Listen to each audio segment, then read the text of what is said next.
Hello students, welcome all. Today we shall discuss about life cycle of Ustilago. Classification की बात करें हम तो बिल्कुल पक्सिनिया के जैसे क्लासिफिकेशन करना है। Fungi, Eumycotina, Basidiomycetes, Heterobasidiomycetes, and order will be changed here. That will be astileginales. In case of Puccinia, it was Uridinales. And the family will be Astileginaceae and Astilego nuda variety Tritici. It is most common species. Characteristic feature की बात करें हम इस order की तो most of the plants जो होंगे इसके मीन्स पैथोजन जो होंगे they are autoecious. Autoecious means single host होगा इनका, और माइक्रोसाइक्लिक होंगे, इनकी लाइफ साइकिल बहुत शार्ट होगी। जो डिसीज पैदा करेंगे that will be smut disease, और एस्मट मीन्स होता है black powder of chlamydospores or you can say teliospore. They are facultative saprophyte means mostly they are parasitic but not obligatory, not obligate मतलब obligate नहीं है ये। When host is not available they become saprophytic and obtain their nourishment from dead organic matter, but mostly they are parasitic, but they are not obligate. Then mycelium will be mostly intercellular, but in case of Astilegomedis it is also intracellular. Sex organs are mostly absent, and sexual reproduction by means of plasmogamy, karyogamy and reduction division means sexual reproduction जो है बहुत ही reduced nature का होगा, and dikaryotisation by means of clamp connection. Clamp connection means by bypass जिसको बोला जाता है, and by fusion of two basidiospores of opposite strain, by fusion of two basidia, या फिर by union of infection threads, or you can say by somatogamy means hyphal fusion, and through this all methods monokaryotic mycelium will be dikaryotic, that is called also diplodization, and ultimately dikaryotic mycelium will be produced टिलेटोस्पोर और you can से ब्रांडस्पोर्स। तो इस प्रकार से हमने कुछ basic इसके distinguish character जाने जो इसको डिफ्रेंशिएट करते हैं यूरिडिनेल्स ऑर्डर से मीन्स पक्सिनिया से। इसके बाद आपको इकोनॉमिक इंपॉर्टेंस बताते हैं इसकी। तो Ustilago nuda variety tritici, it causes loose smut of wheat. It is very important species, particularly destructive for wheat, and in this case black spores जो रहेंगे टिल्टोस्पोर्स they are uncovered और exposed रहेंगे, only they are surrounded by thin membrane, that's why it is called loose smut of wheat. Symptoms जो होंगे they will only seen on floral parts means floral spikes जो रहेंगी they turn into black spore and spores blown away, हवा में उड़ जाएंगे, only stalk of inflorescence will be remain, मतलब ठूंठ बचा रहेगा। means entire inflorescence या means body is converted into mass of black shoot powder, मतलब पूरा का पूरा पुष्पक्रम यहाँ काले सूट या पाउडर में बदल जाएगा जो टिलेटोस्पोर के नाम से जाना जाता है। means in such cases earn grain और रिप्लेस बाई ब्लैक स्पोर, मतलब जो गेहूं के दाने आने चाहिए वहाँ पर काला स्पोर से वो भरा रहेगा। और ही in particularly we are talking about loose smut of wheat, but in case of Ustilago hordei it is covered smut of barley. Barley के पौधों में पाया गया है कि जो सीड्स हैं वो कन्वर्ट हो जाएंगे आपके टिलेटोस्पोर में, and teliospores are covered by pericarp of grain. तो ऐसा लगेगा ग्रैन तो बना है लेकिन उसके अंदर टिलेटोस्पोर्स रहेंगे and they are covered by grain pericarp, that's why they are called covered smut, and release at the threshing time, जब कटाई होगी तब रिलीज होंगे, and dusted over the surface of grain, जो बचा रहेगा ग्रैन उसके ऊपर ये धूल के रूप में दिखाई देंगे। And in case of Ustilago avenae it is known as loose smut of wheat, मतलब एविना सटाइवा पर अटैक कर रहा है, that's why it is called Ustilago avenae, and Ustilago maydis is called loose smut of maize, maize will be host here, and Astilegocytemini ये whipped smut of sugarcane इसका host रहेगा और इस प्रकार से ये विप टाइप का smut दिखाई देगा। तो ये हमने इकोनॉमिक इम्पोर्टेंस का मतलब ये होता है कि हमारे तमाम जो प्लांट्स हैं इकोनॉमिकली साउंड प्लांट्स हैं, जैसे आपके शुगर कैन हो गए, वीट हो गया, ओट हो गई, मेज हो गया, इनको ये फंगस किस प्रकार से नुकसान पहुंचा रहा है। तो that is called economic importance of Ustilago. Now next you will see the symptoms are here. This is the smutted ear, मतलब यहाँ बाली जो है पूरी तरह से स्मटेड है, और ग्रेन्स जो हैं they are replaced by chlamydospores or you can say brand spores or you can say smut spore, various names it is called. And when the spores blown away, पूरे स्पोर्स हवा में उड़ जाएंगे जब, तो इस प्रकार से ये जो दिखाई दे रहा है नेकेड रेथिस आपको दिखाई देगा। It is called barren smutted rachis. इस प्रकार से ये दिखाई देगा। और उसके बाद इसमें जो सबसे इंपॉर्टेंट स्पोर बन रहा है ये स्मट स्पोर्स हैं। यहाँ पर ये न्यूक्लियस फ्यूजन दिखाया गया है, कैरियोगेमी हो गई लगता है। और ये फिर देखिए इस प्रकार से यहाँ पर ये दिखाई दे रहा है, ये बेसिडियम दिखाई दे रही है। ये देखिए ये बेसिडियम है, इस प्रकार से ये बेसिडियम है, सेप्टेट है, ये 1 2 ये सब सेल्स हैं और सेल से सीधा इन्फेक्शन थ्रेड निकल रहा है। देखिए in case of loose smut there is no basidiospores, basidiospore नहीं बनते और प्रत्येक से 2 प्लस स्ट्रैंड के और प्रत्येक मतलब सेल से एक एक, जिसमें से 2 प्लस स्ट्रैंड के रहेंगे, 2 माइनस स्ट्रैंड के रहेंगे और यही आपस में हाइफल फ्यूजन हो जाएगा, माइनस और प्लस। इस प्रकार से डाइकैरियोटिक माइसीलियम बनेगा। तो ये आपको आगे बताएंगे। बहरहाल बताया हमने कि यहाँ पर ध्यान दीजिए basidium will be septate, but in this case particularly loose smut of wheat में किसी भी प्रकार से बेसिडियोस्पोर न बन के इन्फेक्शन थ्रेड बन रहा है और ये इन्फेक्शन थ्रेड के माध्यम से ये सब और देखिए इन्फेक्शन थ्रेड लिखा हुआ है। इस प्रकार से ये हमने दोनों सिम्टम्स बताए, एक स्मटेड अर का और दूसरा बैरन स्मटेड रेथिस का। इसके बाद आगे बढ़ते हैं। अब इसकी लाइफ साइकिल को थोड़ा समझने का प्रयास कीजिए। लाइफ साइकिल जो है बहुत शॉर्ट एंड स्वीट है। यहाँ पर हो क्या रहा है कि बेसिडियोस्पोर से शुरू करें मान लीजिए, तो बेसिडियोस्पोर हमेशा यूनिसेलुलर और यूनिन्यूक्लिएट होगा और राउंडेड शेप होगा, जो कि मोनोकैरियोटिक माइसीलियम बनाएगा। मोनोकैरियोटिक माइसीलियम का मतलब होता है कि यहाँ पर थोड़ा बड़ा करके देखिए इस प्रकार से कि यहाँ पर जो माइसीलियम है that is septate and having only 1 nucleus, that's why it is called monokaryotic. इसके बाद ये हैप्लोफेज को प्रदर्शित कर रहा है। इसके बाद होगा ये कि डिप्लोडाइजेशन होगा या डाइकैरियोटाइजेशन होगा। तो डाइकैरियोटाइजेशन में क्या होता है कि 2 बेसिडियोस्पोर फ्यूज होंगे या फिर क्लैम्प कनेक्शन के द्वारा। देखिए हमने तरीका लिखा है 1 2 3 4 जो शुरू में बताया गया था।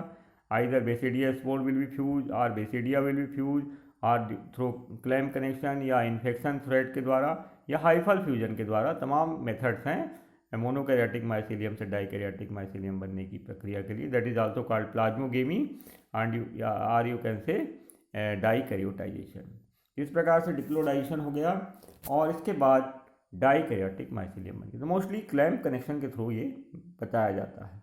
तो इस प्रकार से डाइकैरियोटिक माइसीलियम बन जाता है। अब ये डाइकैरियोटिक माइसीलियम जब थोड़ा मैच्योर हो जाता है, डाइकैरियोटिक माइसीलियम को देखिए ठीक से इस प्रकार से देखिए, यहाँ पर प्रत्येक सेल के अंदर 2 न्यूक्लियस दिखाई दे रहा है और दोनों हमेशा प्लस या माइनस स्ट्रैंड के होंगे, मतलब एक प्लस का रहेगा एक माइनस का रहेगा हर सेल में, ठीक है। और यही सेक्सुअलिटी को रिप्रेजेंट करता है मान के चलिए। तो इस प्रकार से अब ये जो सेल्स हैं जो डाइकैरियोटिक सेल्स हैं ये प्रोड्यूस करेंगे टिलेटोस्पोर को, ध्यान दीजिए, ठीक है। तो ये टिलेटोस्पोर्स यहाँ पर मान लीजिए ये वाली सेल प्रोड्यूस कर रही है, ये वाली कर रही है, ये इंटरकैलरी रहेंगे, टर्मिनल नहीं रहेंगे, ध्यान दीजिए, ठीक है। इस प्रकार से ये देखिए टिलेटोस्पोर बन चुका है ये, और टिलेटोस्पोर यहाँ पर डाइकैरियोटिक है, having opposite strand of nucleus plus and minus, और it is surrounded by 2 layer intine and exine. Intine जो रहेगी थिन रहेगी और एक्साइन जो रहेगी वो थोड़ा रफ रहेगी और एक्जियोस्पोरियम के नाम से जानी जाएगी। ये एक्साइन है और ये एंटाइन है। तो इस प्रकार से थिक वॉल टिलेटोस्पोर्स रहेंगे, मीन्स एक्साइन थिक है और स्पाइनी थोड़ा। इसके बाद टिलेटोस्पोर्स मैंने पहले बताया इंटरकैलरी हैं। हो सकता है पूरे सेगमेंट से पूरा का पूरा टिलेटोस्पोर बन जाए, सभी सेल से वो बने, ऑल सेगमेंट से। तो इस प्रकार से पूरा का पूरा जो ओवरी के अंदर ये रहता है डाइकैरियोटिक माइसीलियम, तो ये ग्रेन्स ना बन के यहाँ पर पूरे के पूरे डाइकैरियोटिक स्पोर्स बन जाते हैं टिलेटोस्पोर। तो ब्लैक सूट के द्वारा ये ओवरी भर जाती है, ये स्टाइल है मान लीजिए। तो इस प्रकार से ओवरी में दाने ना बन के यहाँ पर क्या है, ब्लैक सूट या काला मांस तैयार हो जाता है। इस प्रकार से ये डाइकैरियोटिक माइसीलियम से तमाम बहुत सारे टिलेटोस्पोर बने जो इंटरकैलरी हैं। और फिर इसके बाद थोड़े समय के बाद इसमें कैरियोगेमी होगी एट मैच्योरेशन। इस प्रकार से ये जो क्लेमाइडोस्पोर्स है दैट विल बिकम डिप्लॉयड। देखिए 2n हो गया, वहाँ पर n+n था, मतलब दोनों अपोजिट स्ट्रैंड के न्यूक्लियस थे, अब इसमें 2n हो गया, डिप्लॉयड हो गया। ये क्लेमाइडोस्पोर अब मैच्योर्ड है।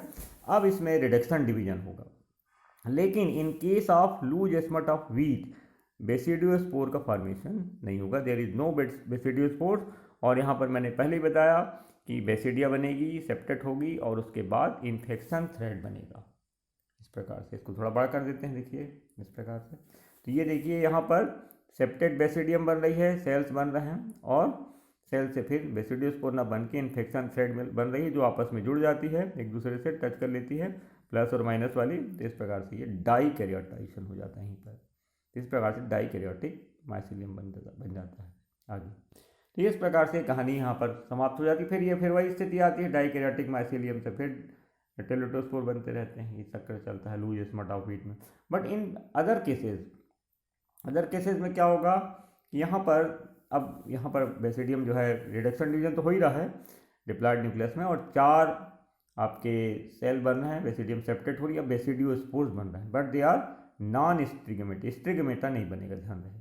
तो यहाँ पर जो बेसिडियोस्पोर्स रहेंगे they will be non sterigmatic and they are not forcibly discharge. इस प्रकार से पक्सिनिया में देखा था आपने कि यूरोडोस्पोर, ये जो बेसिडियोस्पोर्स हैं they are sterigmatic and forcibly discharge, वैसी स्थिति यहाँ पर नहीं होगी।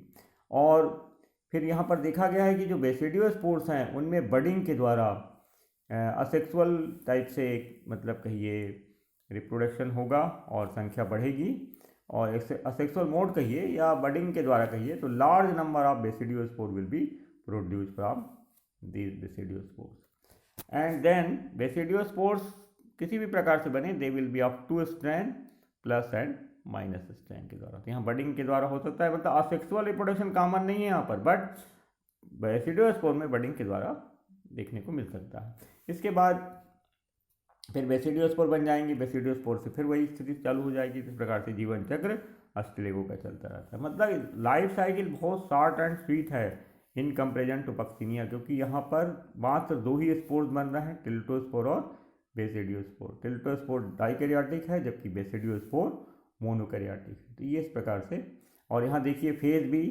एक हेप्लोफेज है इतनी यहाँ पर, और यहाँ इतनी लंबी डाइकैरियोफेज है, और यहाँ पर ये डिप्लोफेज है। तो यहाँ पर भी 3 फेजेज मिल रही हैं और represented by haplophase, dikaryophase and diploid phase, but dikaryophase जो है वो थोड़ा लॉन्ग है। इसके बाद आपको आगे ले चलते हैं, और स्पेशल पॉइंट्स में आपको लिखना होगा in loose smut of wheat basidiospores are not produced. Number 1, dikaryotization जो हो रहा है through infection threads. In Ustilago maydis में खासियत यह है कि monokaryotic mycelium infect young tissue को मोनोकैरियोटिक माइसीलियम ही भी इन्फेक्ट कर सकता है। मीन्स जबकि नियम यह है कि डाइकैरियोटिक स्पोर्स या डाइकैरियोटिक माइसीलियम ही इन्फेक्शन करता है, बट यहाँ पर एक्सेप्शन है। असेक्सुअल रिप्रोडक्शन मैंने पहले ही बताया it is not common, but budding in sporidia on basidiospore, मतलब बडिंग के द्वारा होगा। सेक्सुअलिटी की बात करें अस्टिलेगो में, it is very much reduced and can be only represented by the opposite strand nuclei in dikaryotic से। मतलब यहाँ पर होता यह है कि सेक्सुअलिटी नाम की चीज़ बहुत रिड्यूस हो चुकी है, बट यहाँ पर अपने को रिप्रेजेंट तो करना ही है। तो जो डाइकैरियोटिक माइसीलियम में जो 2 सेल हैं जो उसके अंदर जो 2 न्यूक्लियस हैं, तो एक प्लस स्ट्रैंड का है, दूसरा माइनस स्ट्रैंड का, तो इसी के द्वारा रिप्रेजेंट किया जा सकता है यहाँ पर कोई सेक्सुअल रिप्रोडक्शन, क्योंकि प्लस माइनस साथ साथ हैं, बाद में फ्यूजन हो रहा है। That is the indicator, it indicates the sexuality in Ustilago, but it is degenerated type. Then come to next, you see आपका क्लैम्प कनेक्शन। यहाँ पर देखिए डाइकैरियोटिक सेल है। इसमें हुआ ये कि न्यूक्लियर डिवीजन होगा माइटोटिक टाइप का, तो इसमें 4 न्यूक्लियस बनेंगे और एक हुक लाइक स्ट्रक्चर बन जाएगी ऊपर में। तो फिर इसमें एक न्यूक्लियस इसमें आ जाएगा और इसके 2 न्यूक्लियस में से एक न्यूक्लियस ऊपर चला जाएगा। देखिए इस पर अब बीच में सेप्टा बन गया, बट ये वाला न्यूक्लियस हुक के जरिए ये अब बाईपास हो जाएगा, इससे जुड़ जाएगा। ये बाईपास हो गया तो यहाँ से ये न्यूक्लियस यहाँ आ गया इस प्रकार से ब्लैक वाला, और ये वाला अपने आप ऊपर जा चुका है। इस प्रकार से डाइकैरियोटिक माइसीलियम में क्लैम्प कनेक्शन के द्वारा डाइकैरियोटाइजेशन की प्रक्रिया सतत जारी रहती है। इसके बाद ये थोड़ा सा और बताने का प्रयास किया गया है कि बच्चों को समझ में आए थोड़ा। ये देखिए डाइकैरियोटिक हाइफा है जिसमें 2 न्यूक्लियस हैं अपोजिट स्टैंड के, प्लस और माइनस, और ये फंगल वॉल है और आपका यूकैरियोटिक सेल है टोटल। अब यहाँ पर डेवलपिंग स्मर्ट स्पोर्स हैं। देखिए इंटरकैलरी स्मर्ट स्पोर्स बन रहे हैं। यहाँ क्लैम्प कनेक्शन दिखाई दे रहा है, क्लेमाइडोस्पोर्स हैं। ये मैच्योर हो गया, मैच्योर होने मतलब यहाँ पर प्लाज्मोगेमी के कारण बना था ये, अब ये कैरियोगेमी हो गई, so that it become diploid इस प्रकार। उसके बाद रिडक्शन डिवीजन हो, ठीक है। इसके बाद ये देखिए अब इसके बाद हो क्या रहा है, यहाँ पर इसका जर्मिनेशन हो रहा है टेरेटोस्पोर का, फिर न्यूक्लियस जर्म ट्यूब या प्रोमाइसीलियम में पहुँचता है, एक्जोस्पोरियम और एंडोस्पोरियम दिखाई दे रही है। इसके बाद रिडक्शन डिवीजन होगा, 4 न्यूक्लियस बनेंगे आपके 2+ 2- स्टैंड के, और ये बेसिडोस्पोर बनेगा, ठीक है। इस प्रकार से प्रत्येक से it will be non stigmatic, और ध्यान रहे नहीं बनेगा तो मान लीजिए इन्फेक्शन थ्रेड बन सकता है in case of loose smut of wheat. तो ये जर्मिनेशन बताया गया है। इसके बाद आपको कंट्रोल बताते हैं किस प्रकार से डिसीज़ को कंट्रोल करेंगे, क्योंकि पढ़ने का मेन उद्देश्य केवल उसकी लाइफ साइकिल या डिसीज साइकिल जानने से कुछ नहीं होगा, आपको कंट्रोल भी करना चाहिए कि किस प्रकार से हमारे खेतों को अस्टिलेगो नुकसान कर रहा है। तो प्रॉपर सैनिटेशन कीजिए, और इन्फेक्टेड प्लांट्स को must be uprooted and burn, मतलब जो इन्फेक्टेड प्लांट हैं संक्रमित हो गए हैं उनको पूरी तरह से अपरूटेड और बर्न कर, ताकि जो ब्लैक स्पोर्स हैं वो ज़मीन में न गिरने पाए, नहीं तो फिर वो अगले साल नए सीड्स को इन्फेक्ट कर सकते हैं। फिर सिलेक्शन ऑफ सीड्स, बोते समय हेल्दी सीड को ही बोइए। हॉट वाटर ट्रीटमेंट करिए, जब भी सीड बोते हैं तो उसको हॉट वाटर में 4 से 5 घंटे तक सोक कर दीजिए, भिगो दीजिए, जिससे कि डॉर्मेंट हाइफा जो हैं जर्मिनेट हो जाएंगे, मतलब जो सुसुप्तावस्था में हाइफा उसके अंदर रहते हैं सीड के अंदर, दे विल बी जर्मिनेट या एक्टिव हो जाएंगे। और फिर 54 डिग्री सेल्सियस हॉट वाटर पर 10 मिनट तक रखिए, देन सीड सो, तब उसके जो एक्टिव रहेंगे हाइफा वो इनएक्टिव होकर नष्ट हो जाएंगे। या फिर सोलर ट्रीटमेंट कर सकते हैं, 42 से 44 डिग्री सेल्सियस तक सोक्ड कर दीजिए वाटर में फॉर 4 आवर्स के लिए, 4 घंटे के लिए। सीड को स्प्रेड कर दीजिए in sun to dry and then seed become disinfected, infection से ख़त्म हो जाएगा। तो ये सीड, चूँकि सीड बॉर्न डिसीज है इसलिए आपको सीड ट्रीटमेंट करना चाहिए। इसके बाद कंपैरेटिव अकाउंट अपने को पढ़ना है बिटवीन रस्ट एंड स्मट, ठीक है। तो पहला ये है कि रस्ट जो हैं they are obligate parasite, number 1। उसके बाद रस्ट जब ऑब्लिगेट पैरासाइट, स्मट क्या है, दे आर फैकल्टेटिव सैप्रोफाइट, मतलब they are also parasite, but when the host is not available then they become saprophytic, so that's why they are smut और facultative saprophyte. इसके बाद rust जो हैं they are heteroecious having 2 host, wheat and barberry, and rust में भी ऑटोसियस, कुछ ऐसे भी रस्ट है जो सिंगल होस्ट पर, लेकिन स्मट हमेशा ऑटोसियस रहेंगे हैविंग ओनली 1 होस्ट। पक्सिनिया की जो लाइफ साइकिल हमने देखा, it is macrocyclic, where is Ustilago it is microcyclic, बहुत छोटी है ये। इन पक्सिनिया सिम्टम्स जो रहेंगे they are in form of pustules on leaf and stem, मतलब पक्सिनिया में आपने देखा होगा गेहूं की पत्ती और तने में आपको ब्लैक कलर के और रेड कलर के पस्ट्यूल दिखाई देते हैं, जबकि यहाँ पर किसी प्रकार के लीफ में symptoms are not visible on leaf and stem but in flower ovary as black powder, केवल आपको पुष्प में ही यहाँ पर लक्षण दिखाई देंगे, वो भी जब दाने बनने के समय वहाँ ब्लैक स्पोर्स आपको दिखाई देगा। इस प्रकार से ये ज़्यादा डिस्ट्रक्टिव है, बिकॉज आपको पता ही नहीं चलेगा किस प्रकार से डिसीज हो रही है नहीं हो रही है, तो मोस्ट डिस्ट्रक्टिव डिसीज मान लीजिए इसको। इन पक्सिनिया डाइकैरियोटिक माइसीलियम जो रहेंगे they will produce 3 type of dikaryotic spores, मतलब जैसे एसिडियोस्पोर, और आपका uredospore, teliospore, all are the dikaryotic जो कि टर्मिनल होते हैं। Whereas in case of Ustilago, dikaryotic mycelium produce only one type of dikaryotic spore, that will be teliospore and it is intercalary. मतलब Ustilago में एक ही प्रकार का dikaryotic spore बन रहा है, जबकि पक्सीनिया में 3 प्रकार के बन रहे थे। इन पक्सीनिया में जो टिलेटोस्पोर्स रहेंगे they will be stalked and bicelled, 2 cell के रहते हैं। इस प्रकार से आपको याद होगा, इस प्रकार 2 सेल्ड और दोनों में 2 न्यूक्लियस रहेंगे अपोजिट स्ट्रैंड के। लेकिन यहाँ पर देखा कि सिंगल, यूनिसेलर और डाइकैरियोटिक। तो डाइकैरियोटिक तो दोनों हैं, लेकिन ये आपका बाइसेल्ड हैं पक्सीनिया में और स्टॉक्ड हैं यहाँ पर सेसाइल एंड यूनिसेलर। रस्ट जो होती है इट इज़ एयरबॉर्न डिसीज है, हवा के माध्यम से फैलती है, जबकि ये स्मट्स जो हैं they are seed borne disease. In Puccinia dikaryotization जो होगा वो ओनली बाई स्पर्मेटाइजेशन के द्वारा होगा, जबकि आपको अस्टिलेगो में जो डिप्लोडाइजेशन या डाइकैरियोटाइजेशन देखना है वो fusion of basidiospore of opposite strand या फ्यूजन ऑफ इन्फेक्शन थ्रेड या क्लैम कनेक्शन या फ्यूजन ऑफ बेसिडिया, इन माध्यमों से डिप्लोडाइजेशन या डाइकैरियोटाइजेशन और you can say monokaryotic mycelium से डाइकैरियोटिक माइसीलियम बनता है। और दोनों में पैथोजन तो अलग हैं। Rust is caused by Puccinia graminis tritici, जबकि स्मट्स जो हैं they are caused by mostly Ustilago. और उसकी वैरायटी अगर निध्यान नूडा वैरायटी ट्रिटिसाई तो भी का लूज स्मट की बात करेंगे, ठीक है। तो इस प्रकार से हमने देखा आज कि किस प्रकार से हम रस्ट और स्मट में अंतर जानेंगे, कंट्रोल कैसे करेंगे डिसीज़ को, तमाम लाइफ साइकिल के अंतर्गत जो स्पोर्स बने हैं दोनों, क्लैम कनेक्शन क्या होता है, स्पेशल पॉइंट भी बताया हमने, लाइफ साइकिल बताई, इकोनॉमिक इम्पोर्टेंस भी बता दिया और आपको सबसे बड़ी बात सिम्टम्स से अवगत कराया है। तो आज के लिए इतना ही, धन्यवाद।